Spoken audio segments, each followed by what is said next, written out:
Well, cool, man. Thank you first for coming on. Yeah, absolutely. Yeah, you're the maiden voyage in the new studio. Okay, it's Yeah. all uphill from here. Yeah.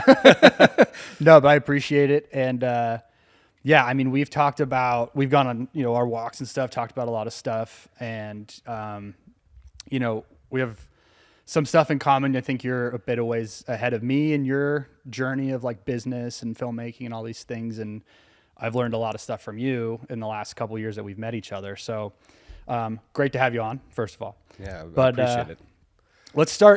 First thing I want to talk about what we've been doing is starting kind of background. So like brief Karl story, and then we'll jump into like film and stuff like that. Sure. I mean, I was, born and raised in Colorado. And filmmaking and creativity was never really like a thing until my brother got into the music business. My brother's like 13 years older than me. And so he left for LA when I was still, a adolescent, and I'm kind of figuring out what I want to do. And I was kind of watching him like interact with celebrities, and it was always the fame side. It was I never saw the doldrums, but I would go out and visit him in LA, and we would have a fun time at Disneyland and whatever, and come back to his studio. And it was really inspiring to see him just making it on his own, it seemed like. So I found film through just like a video camera and hanging out with my friends in the backyard, and like kind of that Steven Spielberg story. Yeah. We were just messing around, in the same sense. And it evolved into like World War II little movies, and we did like a short film like on Scream, and then eventually in high school I picked the first period of the day was like, you could pick like algebra or science or video. Yeah. And I was like, oh, I could be late to that class. No problem. Yeah. But I kind of fell into editing in that class, and I was really quickly learning how to manipulate a story. And, they would I was playing football at the time, so we were cutting like highlight videos of our games. And it was really cool to see like everybody at the lunchroom, watching the video that I made. And it was also like a huge camaraderie thing for the football team too. So, I just instantly gravitated towards it. And, when it came time to, apply for college and figure that stuff out, it was like, I could stay the traditional route and go to State University in Colorado, or, make the leap and go to LA. And that's what we decided to do. So, we meaning myself. So I went to film school in LA, went to the Los Angeles Film School. Okay. It was a very intense program, over the course of, at the time it was a year long, a full calendar year, no breaks, equivalent to like 80 or 90 credit hours at a traditional university. Okay. They're doing 10 to 12 hour days. Like, they're getting you ready for what it was like. But it was really interesting because this was like, late 2000s, and, digital was coming onto the scene. Red was kind of becoming a thing in their very early days. And we were learning on like 35 mil BL cameras in film school. And the opposite of that was like the Canon XH A1, mini DV camera, which was like the hot shit at the time. Sure. Yeah. So, we just took it from there, and we were just making little short films all the time. And, fast forward to out of film school, I was thrown right into the writer strike back then.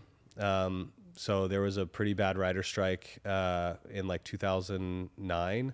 And that led right into the recession as well. And then Kodak went out of business, and Netflix came onto the scene. And it was like, I kept telling myself, like, if I can survive this, I should be able to survive in this business. So, I just did a lot of odd jobs. I gave up a lot of like social life. Sure. And I was just, when all my friends were still in college, I was working, and trying to pay my rent through entertainment work in LA during the recession and during some of the hardest times out there. So it was really interesting to come home and to Colorado and just be in a very different place than a lot of these people. And but yeah, I think it was really good for me, and it really kickstarted a lot of things. So I got to experience like being an art PA or being a production assistant, and then going all the way through.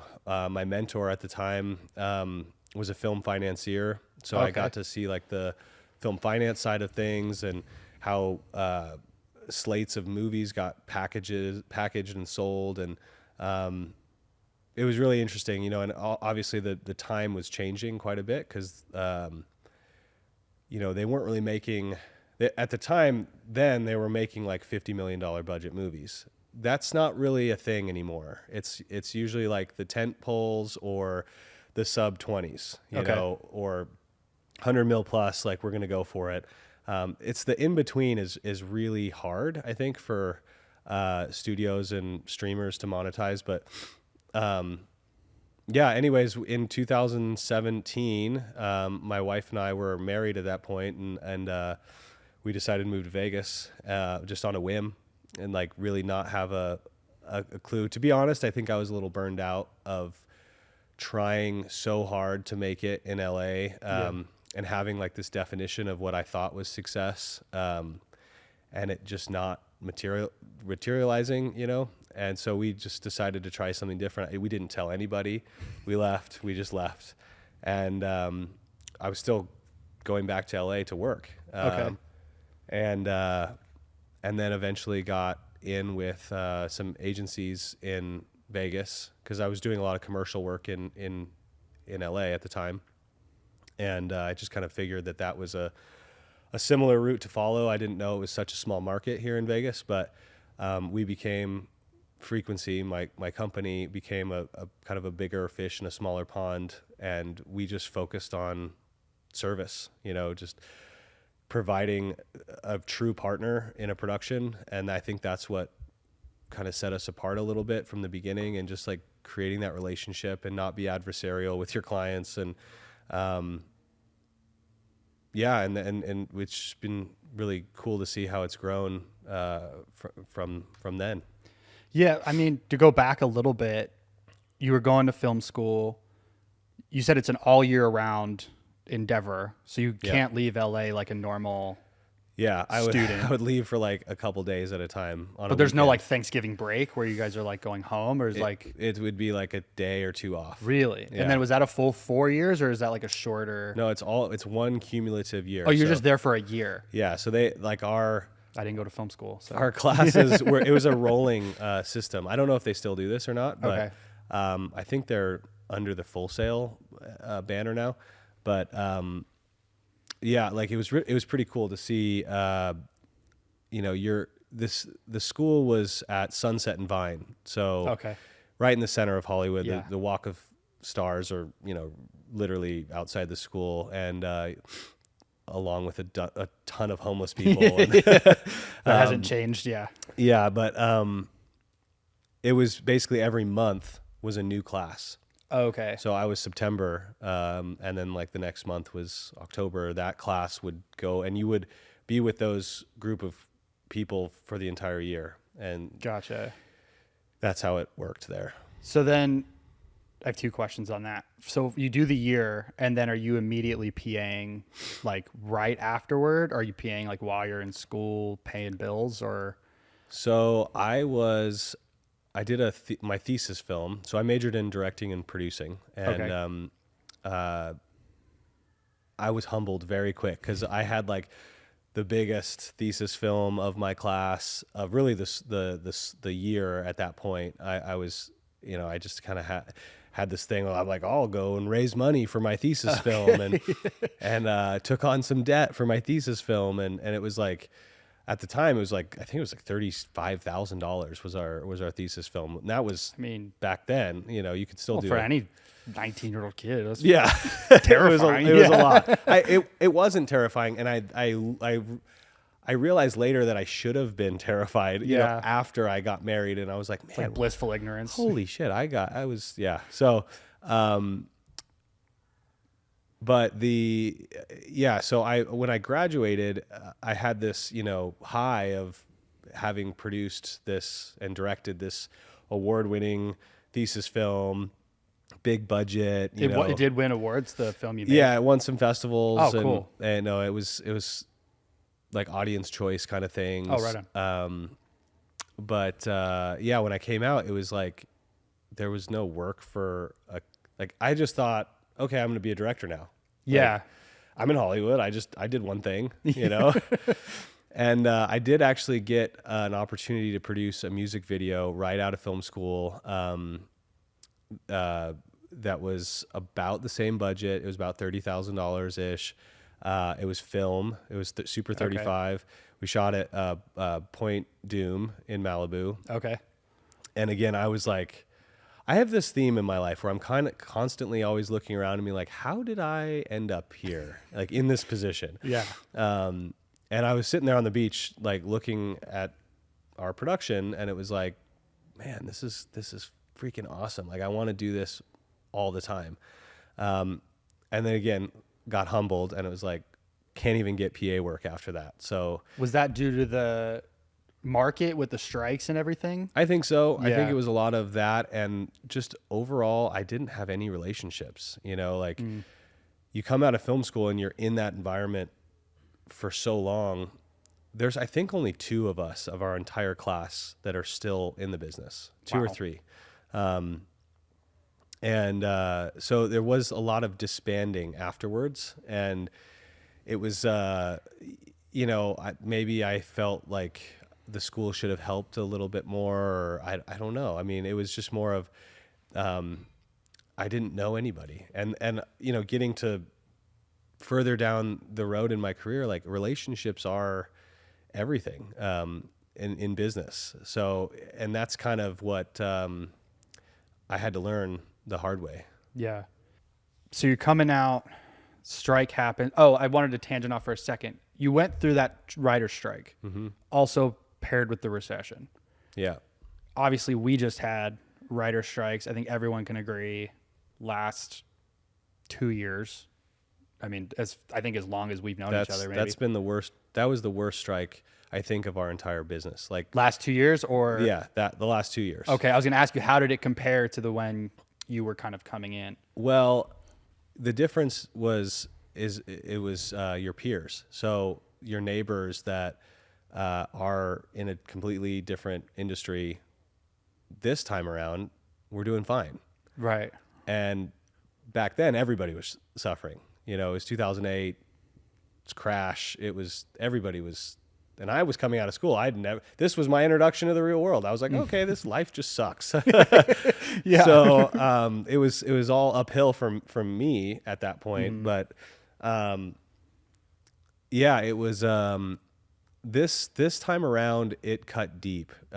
This strike was, you know, it was 2 different unions. It was the writers and the actors, and potentially it was they were thinking about IATSE as well. But people just ran out of money at the end, you know, like savings, and to be honest, the studio system and the producers, this isn't just like I'm not singling out anybody in particular, but if you're running a business and you're having strikes, you still have to pay your bills. You still have shareholders. You still have an obligation to your business. And so this was, I think, a industry-wide decision. They left LA. Most of them left. And they're having a hard time coming back online in LA right now. You know, and I think that's why this strike, it was kind of an industry-defining strike. You know, obviously the advent of AI and a lot of other threatening things to our industry. But when you are pushing people out to go shoot in London or in Ireland or places where the unions don't have strongholds, or, you know, the tax credits are so juicy that, you know, why would we come back to LA and deal with it? Yeah, exactly. So I don't think it's one thing, but I think it's a combination of a lot of things that really put this strike above everything, above them all. Okay. I think. It's interesting. I've never thought of that because in 2009, everyone is suffering. Yeah. But then it's like it's like, that's what I felt like. I was like, I'm doing bad, like relatively speaking to like those around me who like the market is doing okay and people are making money and doing whatever. It's like, but our industry is getting crushed. Yeah. And that's interesting. Like you maybe don't feel it as much because everyone around you is also going through it. It's, everybody can't buy a house. Everybody can't invest, but when you're sitting there 18 months into a strike, like we launched our OnLocation rental business right 2 months before the strike happened. Yeah. And that was like, again, like, what do you want to do? Are you going to hang on or are you going to give up instantly? That kind of thing. So, yeah, a lot of just like self-reflection during the last strike, I think. And I think we'll see more, union. Sure. That was a question that, when we were up in Carson City last week, that one of the legislators asked, the studios was how do you prevent what do you do if it happens again? And it's like, well, that's a really tough question to ask from a studio perspective or from any business. Like if you're a car manufacturer and your workers strike, that's a big problem. Mm-hmm. I think that's why Amazon has fought unions for so long. But I don't think it'll be the last strike, but our business is pretty bulletproof when it comes to bouncing back. It's just how will it bounce back? Is it going to bounce back in London? Is it going to bounce back domestically? Time will tell right now. So, and I want to get into like your market opinions, but before that, talking about film school, because I think the people that will watch this are beginners and either didn't go to film school, which is where I did not go to film school, or they're coming out. Was that experience, like knowing what you know now, do you think you would go back through that experience or would you have changed that course? I think about it a lot, actually. I don't regret anything in my life because it's led me to where I'm at now, which I'm very happy with the position that we're in. I'm in building mode right now. But I was accepted to Chapman University and LA Film School. Those were the two in LA that I was like tossing up. And to me, it was like, I wanted to get out as soon as possible. So I chose a year versus 4 years. In retrospect, I probably would have had a bit more of a business foundation and just a more like social education with a 4-year university, like meaning like I would have had times to, because during that time when I left film school and I was 19, 20 years old, I'm still wanting to go party and have a good time. and like, I have no money and I have like got to work. And so there was a lot of that. I mean, I think it actually helped. So I don't think I would change it. And to be honest, like film school, it was great because the program that we were in, it was like doing push-ups, like it's very hard in our business to do, to practice without spending money. Mm-hmm. I don't think I would do it differently. I think I would do the same thing, picking the shorter option first. But nowadays, like, get a camera, start shooting, start learning how to cut, start learning, like, don't just think that you have to go to film school or you have to learn all this. Like, it is so wide open right now. Yeah. And the internet is the best education that you could possibly ask for right now. I agree. So, I mean, that's what this whole platform's built upon. Yeah. I think it's an interesting conversation because you have people that bring in, like, well, if they went to film school, they argue that it was a worthwhile endeavor. Some people I know went to film school and they're like, that was a waste of my time. I think there's that debate anyways about college in general. Like It's what you make of it. Yeah. Yeah, it's what you make of it. I think when you said like networking is everything in any business, which I agree with, but like the people I know that I think had the most fruitful like film school experience, maybe in the modern, not that you're in the modern day, but is the ones that just kept the network. Yeah. Because they're like, oh, well, so-and-so's working in this town on this agency or whatever. That was a film school connection. But what I have noticed, and this, I'm interested in what you think, and maybe it's just a Vegas thing, but I'm finding a lot of students come out kind of like what you said. Oh, I'm out of school. I'm going to be a director. Yeah. You're not. Like, you're not going to be a director. Like, you don't know anything just because you made one film in reality. And like, I've had a lot of students say, well, I'm a DP or I'm a director. Right. And then we bring them onto a job where like, you're not going to get paid to be the director. We're not bringing you on to be the DP because you've never been a DP. Like, you're going to be a PA. Right. Like, why do you think there's this disconnect between what's happening in the schools and like what is happening in the workplace?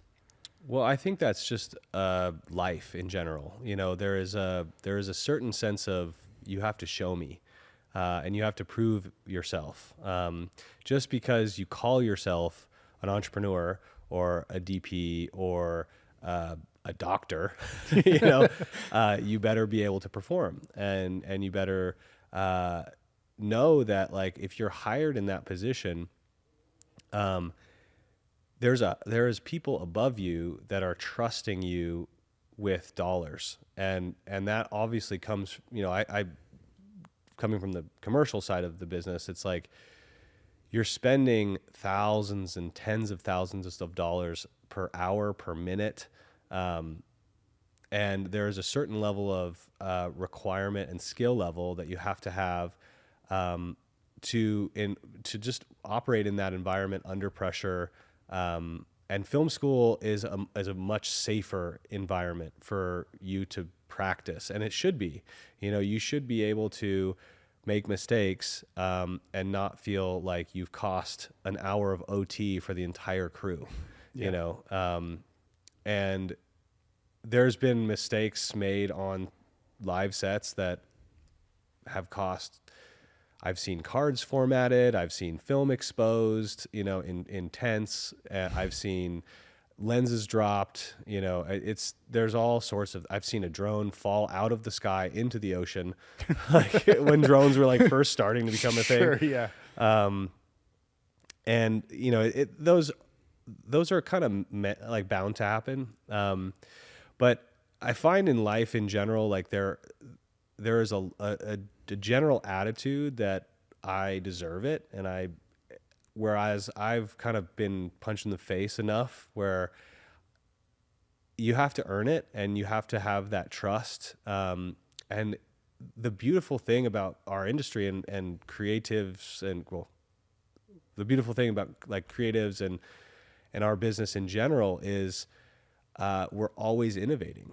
You know, like Sean Baker just won 5 Oscars for, you know, Honora, which is him playing. That was him, like, such an iteration on his last project, and it's very much his style. But you know, we're always changing, we're always, you know, growing. So as far as to circle back to your question, when you graduate from film school, you're going from a non-employment push-up, you know, we're practicing, to we're competing for a job, you know, and in Vegas, like, or in a market like Vegas, you have a very small pool that you are competing against. So it's actually, I think, from a crew below the line standpoint, it's easier to get on to a show here than it would be in LA, because people are just, they're dying, they're starving.com over there. And it's constant, you know, even if it is humming as a business. And you just have to learn to get in the mix. What I learned in commercials was, you get in with like 3 to 4 different crews, you know, and that means like if you're a grip, if you're coming out and you want to be a DP, well, you're probably going to go the gaffer route, or you're probably going to go the AC route. Mm-hmm. So you're going to need to get in with a few different of those teams, like a key first AC or a kick-ass gaffer. Like if you can find 4 of those and rotate in and out, you'll start to be trusted, and you'll start to learn different. And that's kind of stuff's not taught in film school at all. Like that's the kind of stuff that is very real world networking and getting in with people that will trust you. Yeah. Going back, because I want to talk about the Vegas stuff, but we were kind of touching on it. I was going to ask, so you came to Vegas, you said just kind of randomly. You like, I mean, was there anything behind it where you were like, oh, I think I can work in Vegas, or like maybe there's better opportunity, or you were just like, LA is not my thing, I'm out? To be totally honest with you, it was kind of a do or die moment for me as a man. You know, I had just gotten married, and I had all this debt from school, and living in LA on loans, you know, just trying to survive through that 4-year-ish period, 2008 to 2012. And then you're just paying on those loans, you know, forever and ever. And it was getting to the point where I felt like I was just treading water. And I was starting to see some opportunities in the RFP world, which is like a request for proposal from an above the line standpoint. We were like seeing them from like tourism and like government agencies. I was working with a colleague of mine that owned a production company called Allegheny Image Factory. They're based out of West Virginia. But he was like sending me these RFPs that were on the West Coast, and it was like, do you guys want to do these? And we won a couple that I directed, and it was like my first kind of big shot at, you know, directing a $400,000 commercial, and it was like up in Seattle, and it was like the travel job, and it was a pretty cool experience, but I had no need to be in LA for any of it. And so I was just doing a little analyzing, and I made a plan with my wife, and she came into the marriage with no debt at all. I was just like, I'm sorry, honey. And I just kind of said to her, like, we're going to try Vegas, and I'm going to try to work as hard as I possibly can, save as much as we can. And we stuck to a plan, and we were debt free in 14 months. And it was like $90,000 of debt that we paid off. It was quite a journey. However, it's amazing what happens when you stop fighting what feels like resistance in like the universe, or however you want to put it. But if you start like listening to kind of the doors that are opening, it's incredible. And if you like conversations, you know, if you just listen as opposed to wanting to talk and have your opinion or like prove yourself, it's amazing the opportunity that's actually being shown to you, right? Just by listening.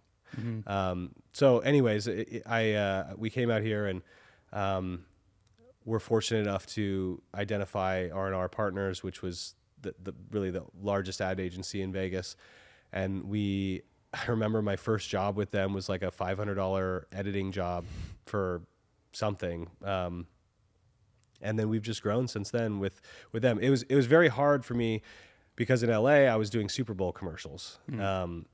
You know, we had finally, after like that 4 years or so of just like the sloshing through the doldrums, like by the time I was dating and got married, I was working pretty consistently because I had established like 4 or 5 different crews that we were doing commercials with. And we were working with the biggest production houses in LA and biggest directors, commercial directors, and it was really cool to just be like constantly doing the next commercial that we would see at the bar or at the restaurant or whatever. And that was another thing which like was a huge draw to me on the commercial side. Was features is it's an incredible environment, but like super rare that you'll see, unless you're working on like some huge temple or something, like it's hard that you'll see that and the public will see that. Like Sure. commercials, it's like, hey, we did that. Yeah. You know, like that's cool. Like, you know, that's a cool feeling. So, long-winded answer.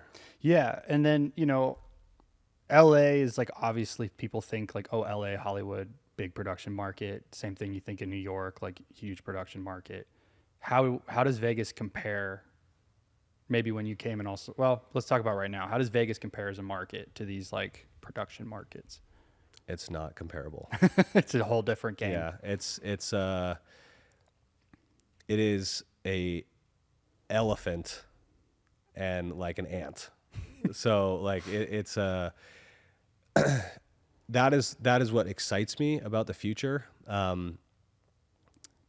I would say that the Vegas market, and I don't know this number, factually, but I would guess that we are in the $30 to $50 million a year range in productions that are produced here, like content spend. And that includes like probably CES or like, Okay. Things that are produced at these conventions and things like that.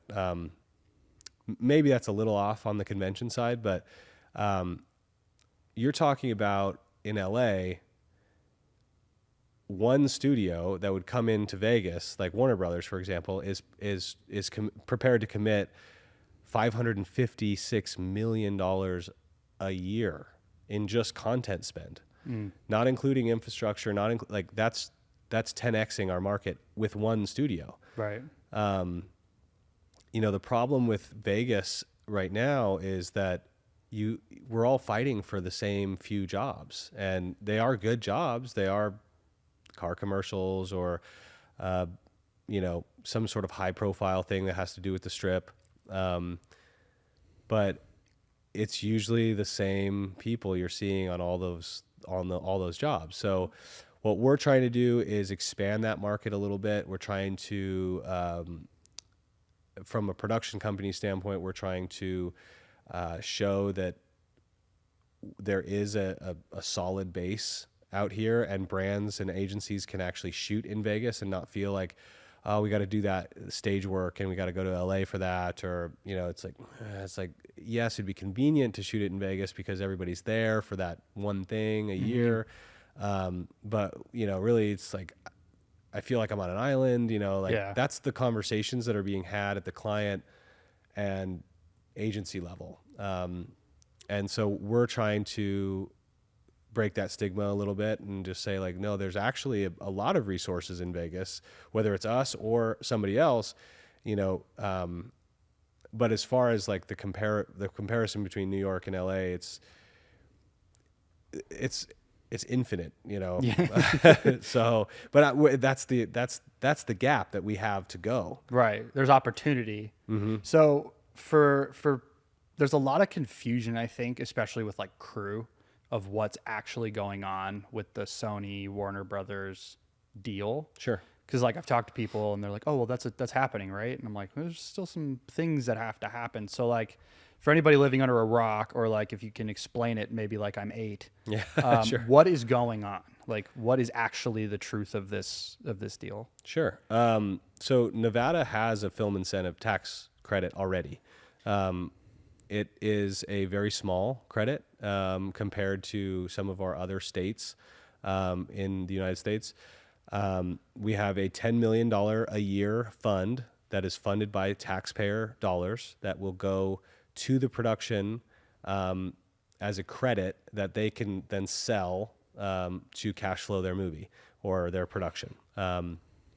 So right now there's a current cap per project and a minimum spend per project. So you have to have, a number of locals. I think it's like 65% locals to qualify now. And you have to spend a minimum of $500,000. There's a cap of $5 million per project. If you shoot in rural areas, you get an extra 5% outside of Clark County, those kind of things. But where the obstacles lie is the cap is a huge detractor for production companies, like, and there's a few others, but it's truly a lot of the cap, and the available money. So right now, ironically, with a $10 billion a year fund, it actually rolls over. So there's actually like 40 or $50 million sitting in the fund, in the pot right now, that the producers have not been able to utilize because of, there's the cap, there's different qualifications, and there's no infrastructure. Why would we come here to shoot a $100 million budget movie? Like, our town is not equipped for that. Right. There would be a lot of people and infrastructure being brought in from LA or wherever. So what's being talked about right now is that they would up the 10 million to 25 million, which is a non-infrastructure tax credit. Okay. And then they would also have, there's a $90 or $95 million component to that as well. So it's about 125 million total ask from the state. So the 90 million is an infrastructure component to this bill, where anything that's filmed on a stage or built, for construction or for the film industry, that qualifies under the infrastructure pot. And then anything that's shot on location is for the non-infrastructure. Got it. Okay. And then there's certain hurdles the Sony Warner Brothers deal. So they were they're two competing titans of industry. What's certainly unprecedented in our state right now is they've come together at a joint venture with Howard Hughes for already pre-zoned land. It's a 100-acre plot. The studios would take up about 31 acres, and the rest of the land would be high-end retail, probably a boutique hotel or some sort of like mixed work living type. It'd be very cool, like Gotcha. kind of the Grove. I gotcha. Okay. With just so part of that. Okay, so it's mixed use facility, and then there's a big component that's a studio. Yeah, Got it. A third of the land is For the studio. Yeah, and it would be like 15 stages, probably 100,000 square foot mill facility, production offices. There'd be room for a back lot. It'd be state of the art. It'd be designed by Warner and Sony. Warner just built their studios in London not too long ago, and that's already, they're expanding that studio, but it's state of the art. Whose name goes on that? It's called building? Summerlin Studios. So, But it's owned by them both, or would? well, yeah, the name is going to be Summerlin Studios. Okay. So I don't see them like territory doing like some sort of, you guys only have these three stages and we have the rest. Like, I think that they're still working those details out. But it's one studio or one project. Yep. That they're both on. Yep, and they've committed to fully occupying the space day one. Okay. So with their own shows, so it wouldn't be like open. I'm sure there would be there would be openings throughout. I don't want to speak for the studios, but I'm sure there would be openings where a Netflix or a Paramount or another studio could come in and shoot something here. But from my understanding is they want to fill these stages with their own content. And so some of the qualifications of this new incentive are raising the cap per project.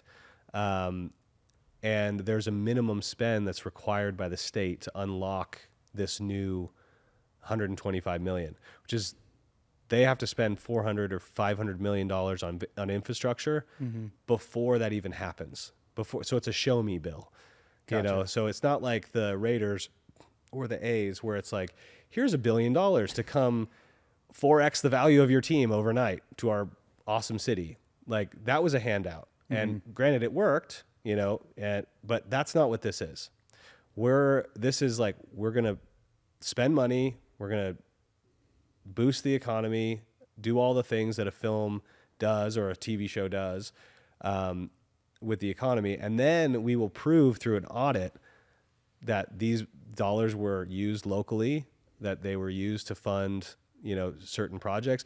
There's another couple components to this bill where every production has to fund into like a Nevada investment, which is like a pool of money that will be used for some sort of like local Nevada program. I'm not sure what the details are on that yet, but so where we're at currently, it's first week of March 2025. Like this joint venture has now been presented to the session. There is another bill out there that needs to probably go away in order for the state to take this one seriously. The other bill doesn't have they don't have any studios really with it. It's not two titans of industry, you know, Okay. ready to go and say, here's billions of dollars that we're ready to. So it's kind of like clearing the way, making a clear path forward. And then it's going to be a little bit of work in the press, but this still needs to be voted on. It has to go through one side of the House, then it has to go to another side of the House, then it goes to the Senate, then the governor has to sign it. So there's a little bit of steps that need to be taken, but it's I would say by June we'll have a verdict. Okay, that quickly. That was gonna be my next question. Is like timeline, but okay, so June there's something. When I think like you think about this studio, which I think we're in agreement, if it went through, would be awesome for the economy.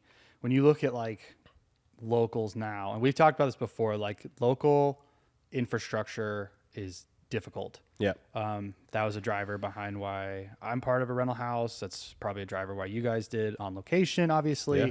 There's not a lot of resources. So if you bring in this giant studio project, obviously there's not enough crew. There's barely enough crew, I think, right now to do some of the jobs that we even work on. Yep. Is there any kind of plan for that? Is it like an educational component, or like is that still being like debated on? Yeah, that's part of it. I know education is a huge part of this bill, but you know they're ready to spend money like immediately, and so they're going to need to start producing content in the state fairly quickly. So yes, education's great to start fostering the next wave of the generation, but what do we do to make all that content? You know, that $50 million that's currently in there, that's going to be frozen, and that will, from 2025 to 2028, while they're building the studios, we will have to prove to the state once more that we can generate enough production to drain that fund. And then again, like that will show that there is enough workforce out there to do it. So what I think is going to happen is there's going to need to be an influx of some crew from LA. I mean, like you said, you can't produce this volume of content without the rosters. You have to bring, there's got to be people that can handle the jobs. But there's an incredible thing that we have here in the state of, well, in the city of Vegas, which is we have all of these other shows, and it's the entertainment capital of the world. There's crew here. They're just it's a couple degrees away. So instead of having like someone complete greenhorn training them up from nothing, it's like, why can't we take a rigger that works in Cirque du Soleil and slightly train them to be in the grip side of the industry? And then that will now level out some of the peaks and valleys of the show dates with, you know, because these shows aren't constantly building. They're like, once they're set and ready, like they're right. You got to shoot. Well, no, like the shows on the Strip. Oh yeah. Yeah. It's very seasonal sometimes on the work. So this studio work would kind of level some of that out. But a huge component of this incentive that I think a lot of locals are missing the point on is it's a minimum of 50% that has to be local crew in order to qualify. Otherwise, it doesn't make business sense for these studios to do these productions here. They have to hire local. They have to hire local vendors, crew, equipment, catering. And so, yeah, it just like any industry that would move here, you know, side tangent, when the Super Bowl was here, they did like a huge road show with like 25 elite CEOs from some of the most Fortune 500 companies. They toured them around Nevada and Las Vegas, and they were showing them how great it would be to move here.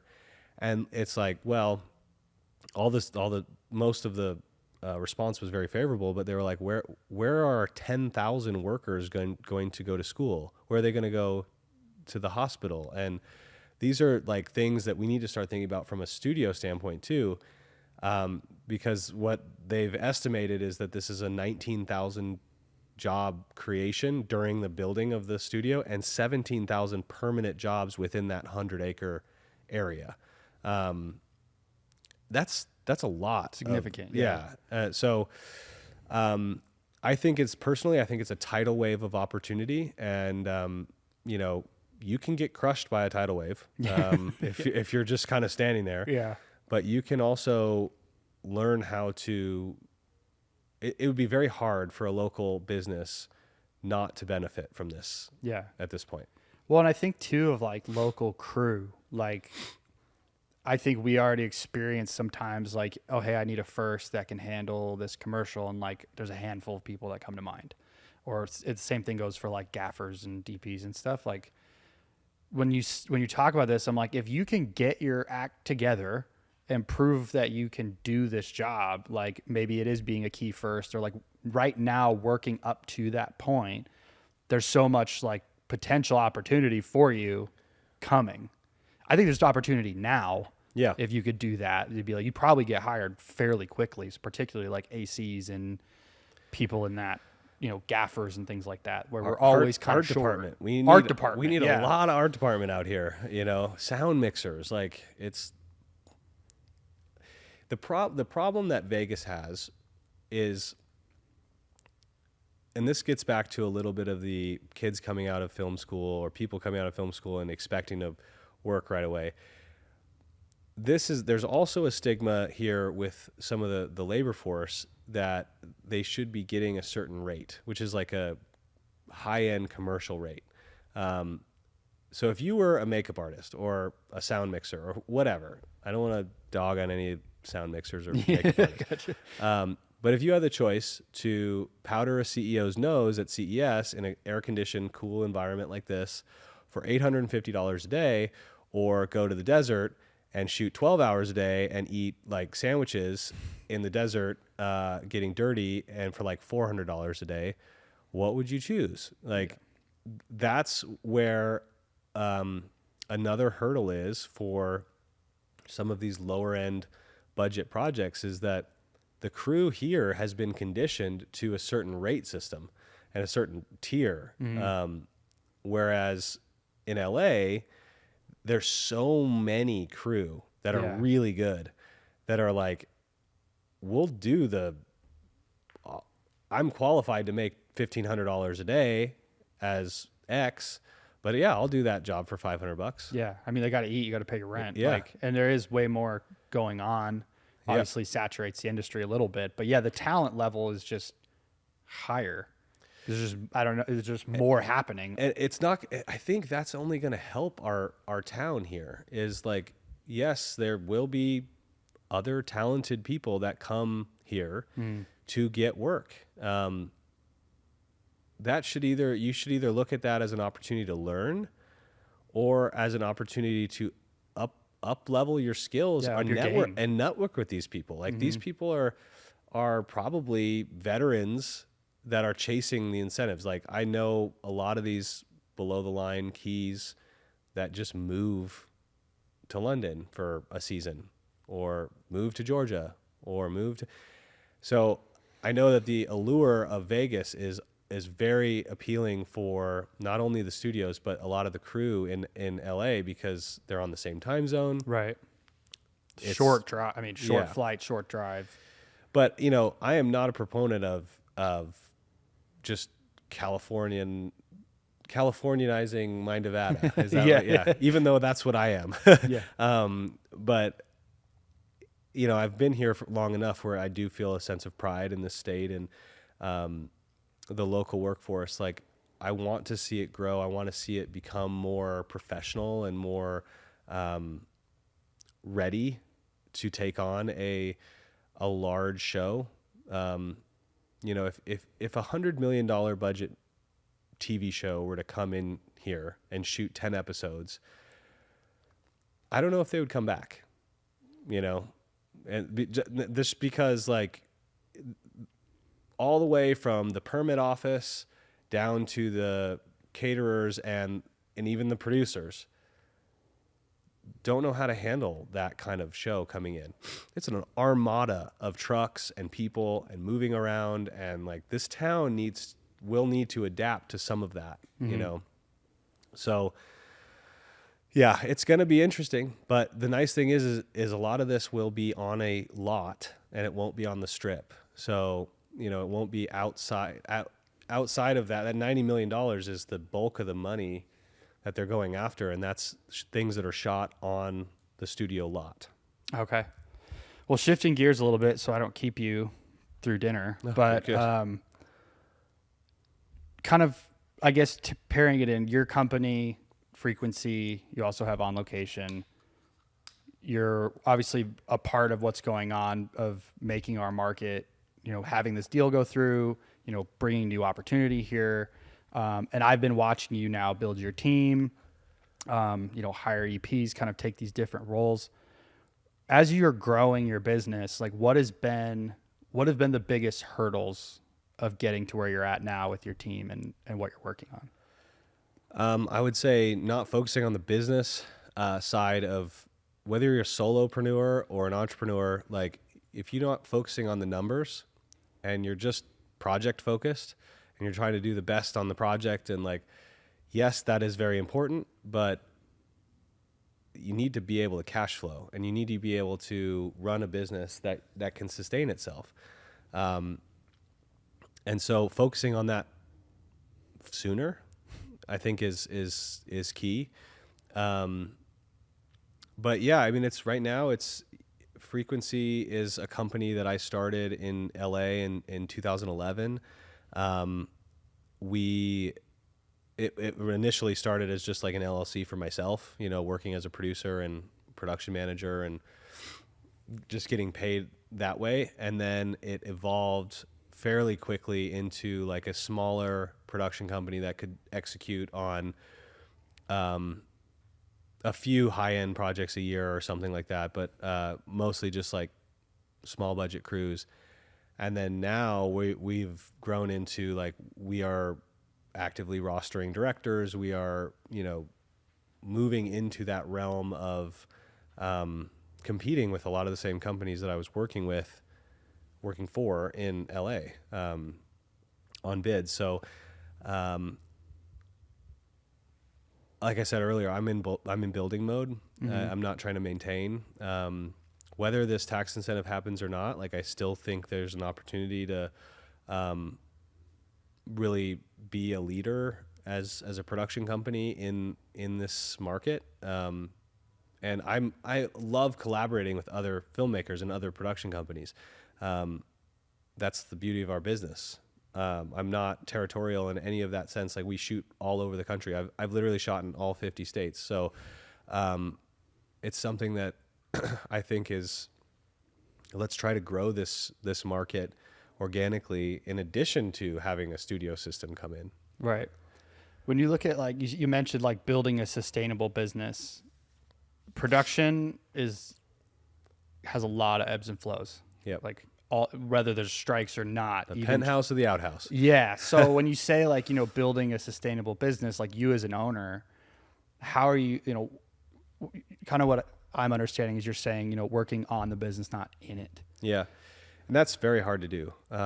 Especially when you were the producer or you were the director, like, you know, coming up in your business. And if you're the one tinkering and making it work, and, you know, I got to a place in my business where I could kind of start to see the future writing on the wall of like, are they calling Frequency or are they calling me? You know, and it was like, if they're calling me to execute the job, I'm doing a disservice to my employees, because what if I go away? What if I, you know, God forbid something happens? Like, Frequency needs to become a company that is able to run on its own and without me. And so that's part of what has been a difficult challenge over the last 18 months or so, is just how do we kind of steer the ship more in the direction of like building a thriving business that, you know, has a ton of really talented folks that work there and make up the company, and I'm just some manager, Right. you know? Yeah.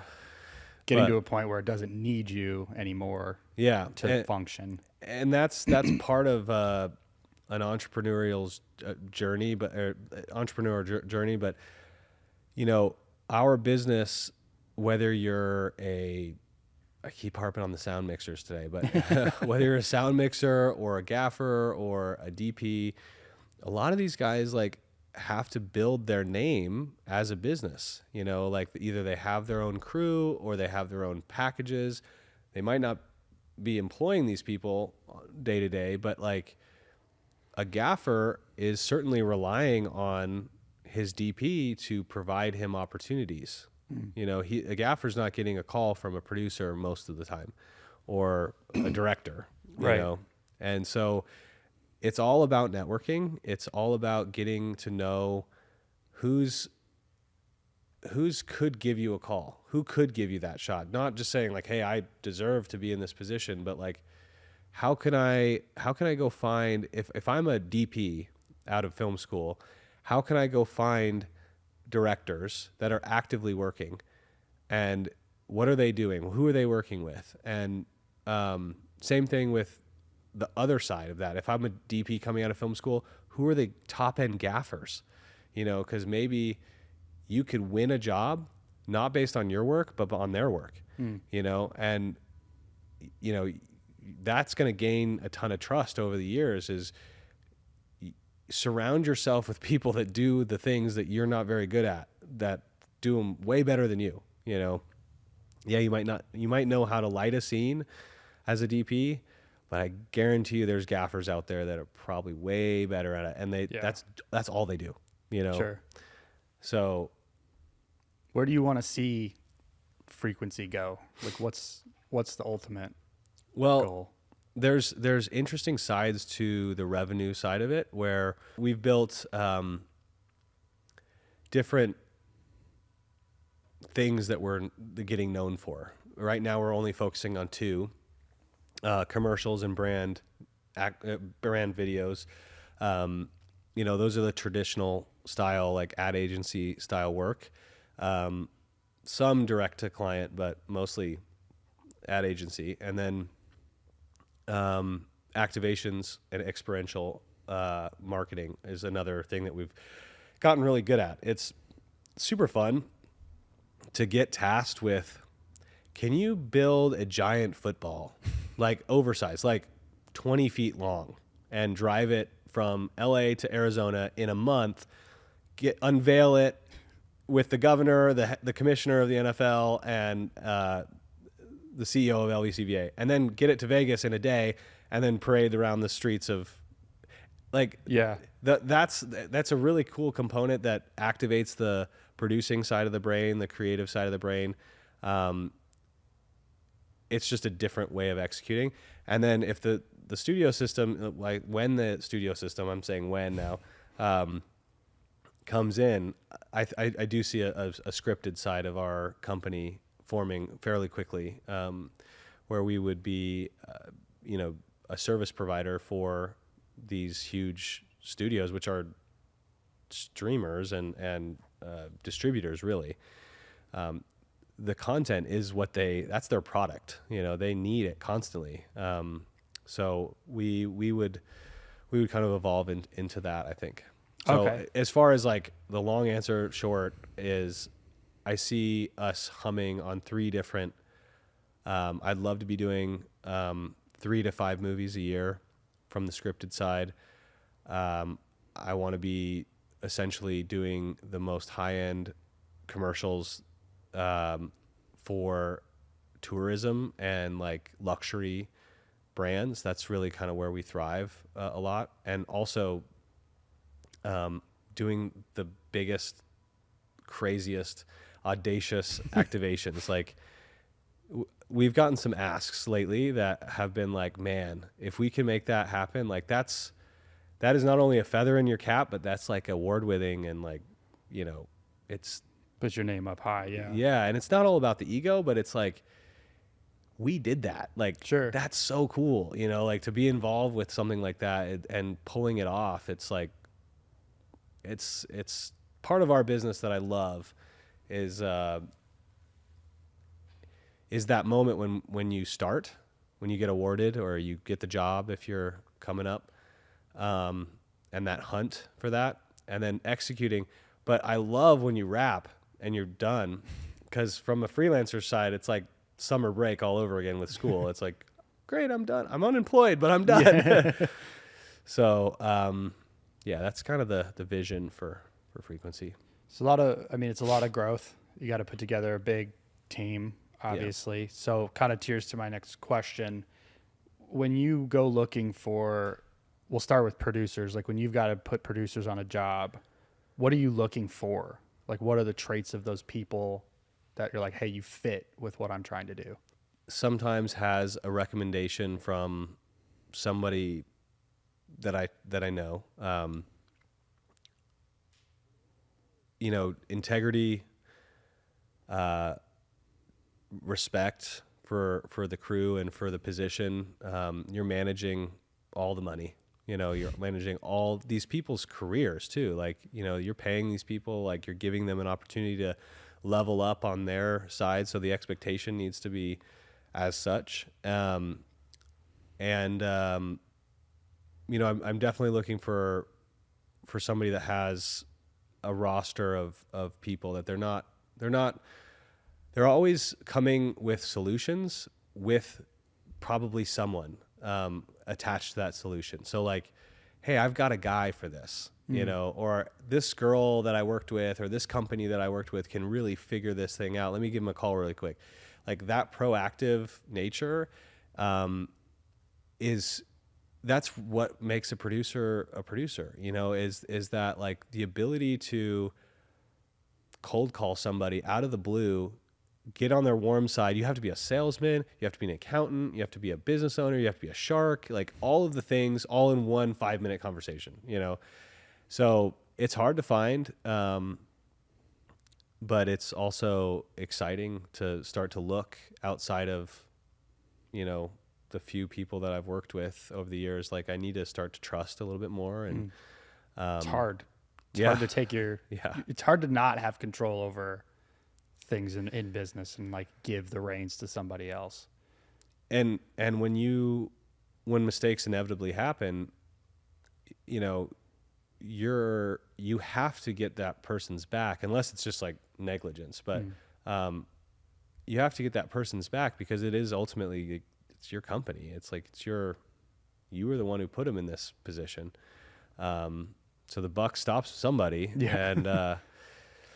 And it's hard to know when you weren't there and you didn't see it all go down and you didn't know like the tone that was used or whatever. So we try to avoid a lot of drama in our circle and you know, I like to be pretty fun and loose when we work, but, as we're growing, I'm seeing a huge need for, I think I talked to you about this a little bit ago, but turning pro, you know, like going from an amateur to pro, and how it's free, but it's very hard to do. Yeah. You know, a lot of time, a lot of systems. Yeah. A lot of trial and error. A lot of not balance. Yeah. You know, balance. I mean, we're not going to have time. We're going to have it back on, but balance is one thing that's like in any business. It's like there's times where there is no balance. Well, that's like, if you're looking for that, I think you're always going to be average. And that's not a dig on anybody that's trying to have a balanced life. It's like, there's just going to be seasons and moments in your life where I'm all in on work, or I'm all in on my family, or I'm all in on my faith, or I'm all in on my finances, you know? And like, if you don't get hyper focused on those things, like it's death by 1,000 cuts. Yeah, you're balanced, but it's like, am I really getting anything done? You know, that kind of thing. So Yeah. Am I getting anywhere? yeah, I mean, I don't think anything that I've done that I feel like was a good achievement came from serious imbalance. yeah, And it's like, yeah, you worked 15 hours and slept on a cot in your office, but like, hey, we got the place going. Like, Yeah. you know, but I feel like that's one of the things that in our industry, but in any business, people forget, like everyone right now, it's like a super hot topic, like work-life balance. And it's like, there's gonna be times where it just isn't gonna happen. it's probably more times where it's harder and it's imbalanced than it's like in that flow state, you know. And that's again like getting back to listening, like listen to what, because there's a little inner voice inside of you that's gonna say like, there's like two inner voices, but there's the one that's like, you know, it's very soft voice that's like, you know exactly what to do, and you're either scared. Most people are living in a state of fear where they're like, they don't want to be putting themselves out there. They don't want to find themselves, you know. And then there's the other voice that's probably a lot louder that's telling you, nah, it's fine, just relax. Like, let's take the weekend off, you know. You deserve it. Yeah. Yeah, you need a or break. or even like, you do fucking deserve it, and like you should, but like, I feel like as you go through the game, you start to notice the difference. and there's some times where it's like, man, I know I could take some time off, but if I just did this one thing, like my future Karl would thank me, you know. It's not by anything else or anything like that. It's like my future self is gonna thank me, and that's gonna propel momentum forward, you know. So Yeah, I think that's a perfect segue into my last question, which, you know, going through everything you've gone through, obviously strikes, recession, restrike, starting businesses, where you're at now, looking back at younger you, I'm going to say 22-year-old you, because I think that's where a lot of people are either coming out of school or maybe they're like getting into our industry. What's the advice? If you could tell that 22-year-old Karl one thing, what would it be?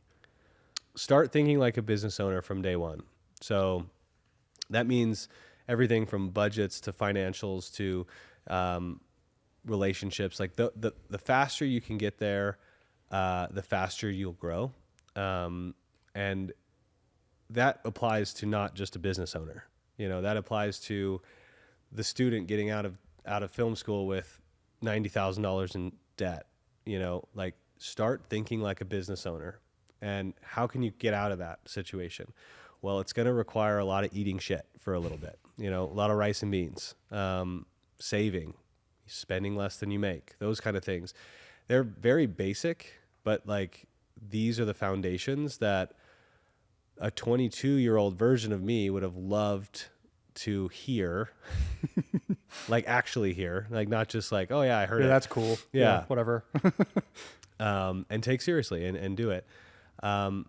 Also focus on relationships over projects. You know, projects are going to come and go.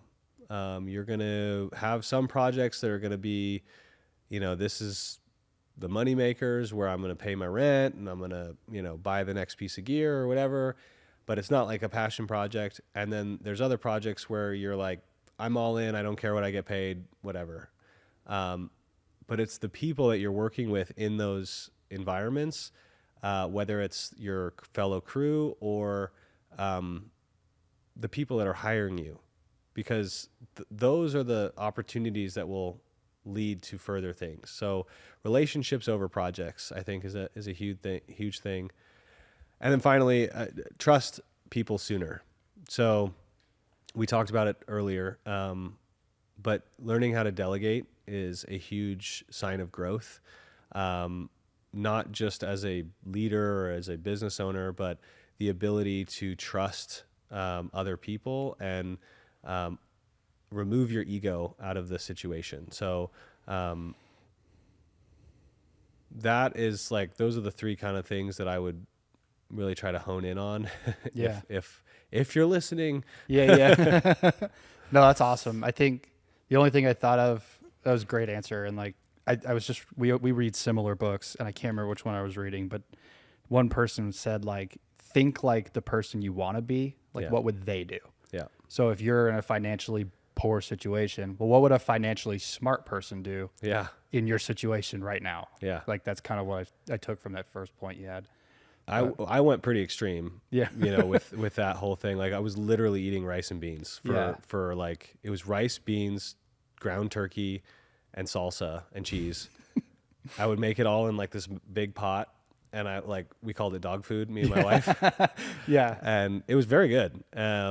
We ate it 5 days a week, and she had to suffer that with me, like for no reason. I mean, but credit to her. yeah, Stuck it through. But I mean, extreme action, you got extreme results. I don't think a lot of people pay off that kind of money in that amount of time. yeah, And that goes for anything. very like, possible though. possible. Yeah, Yeah. 100. But some people are like, oh, that people don't think it's possible. Or even things, not just money, but like, oh, I'll never work on that thing or whatever. It's like you're limiting yourself, but like extreme action, you got to, outlier result.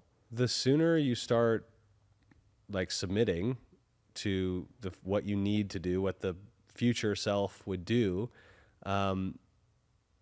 you'll be amazed like of the opportunities. And like, I know this might sound airy fairy, whatever, but like it's an incredible thing when you focus on something and you actually put your mind to it and you go out and do the hard things. Like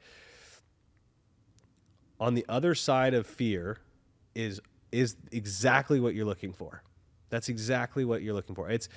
You are the one that created that fear. So why you can be the one to take it away.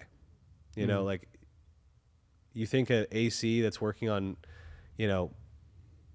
the next huge Spider-Man or whatever is thinking about the same fears that an AC coming out of film school is thinking? No, but like they had those fears at some point, and so it just don't get paralyzed by this industry, which can be very daunting. It's when I got in the business, it was very like, you don't have family in here, like who are you? Like now it's a little bit more opened where you get one video that pops, that could employ you for the next 5 years. Just on, oh, you were involved with that one thing, like that was incredible. Yeah. So, yeah, no, I'd love to come back. Obviously, but that was great, man. Seriously, thank you. Frequency Pictures, On Location Production. Anything else you're plugging? No. No fitness websites or anything. No. Carl'sFitnessJourney.com. No, my garage gym. Yeah. No, I mean, Frequency, On Location. Obviously, support for this film incentive. If you're in Nevada and you want to see an opportunity like you've never seen before, that the state has never seen before, support this bill. I mean, this is AB 238 is the bill name. There will be many revisions between now and June, but overall, this is a good thing. This is, otherwise, I don't know what our market will look like. It'll probably just look like more of the same, but a huge opportunity would have passed us by. So yeah, I would definitely recommend your audience to support bringing studio professional filmmaking to our great state. 100%. Cool, Yeah. man. Thank you. Of course. Yeah. That was Thanks for awesome. having me. Yeah, it was great.